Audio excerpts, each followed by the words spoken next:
వస్తుంది, ఎక్స్పెక్టేషన్స్ ఉన్నాయి ఏంటి? భారీగా జనాలను రెచ్చగొడుతుంది.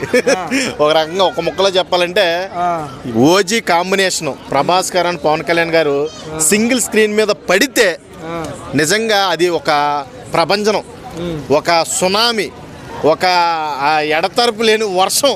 నిజంగా అది అంటే వర్షం కురిస్తే మనం ఎలాగైతే చల్లా చెదిరైపోతాం, మొత్తం కూడా జనాలు వీళ్ళ కట్అవుట్ని చూసి పిచ్చెక్కిపోతాం. ఆ టైప్ ఆఫ్ వెర్షన్స్ కనబడుతుంది. ఖచ్చితంగా ఇది ఒక ప్రభంజనం అని చెప్పాలి, ఒక సునామీ అని ఖచ్చితంగా చెప్పగలను. ఎందుకంటే ఒక థియేటర్, ఒక హాల్ సరిపోదు వీళ్ళకి, ఒక స్టేడియం కావాలి, ఒక పెరేడ్ గ్రౌండ్స్ లాంటి పెద్ద స్టేడియం కావాలి. ఆ స్టేడియం కూడా సరిపోద్దో లేదో నేను కూడా చెప్పలేను. ఎందుకంటే ప్రభాస్ ఆల్రెడీ పాన్ ఇండియన్ లెవెల్లో దూసుకుపోతున్నాడు. మన ఇక పవన్ కళ్యాణ్ గారు పొలిటికల్ కమ్ హీరో కాబట్టి హీరోలో కూడా ఎటువంటి చిన్న క్రేజ్ కూడా తగ్గనే ఏకైక హీరో పవన్ కళ్యాణ్ గారు. వీళ్ళిద్దరు కాంబినేషన్ ఎలా ఉంటుందంటే వరల్డ్ వైడ్ షేక్ అవుతుంది.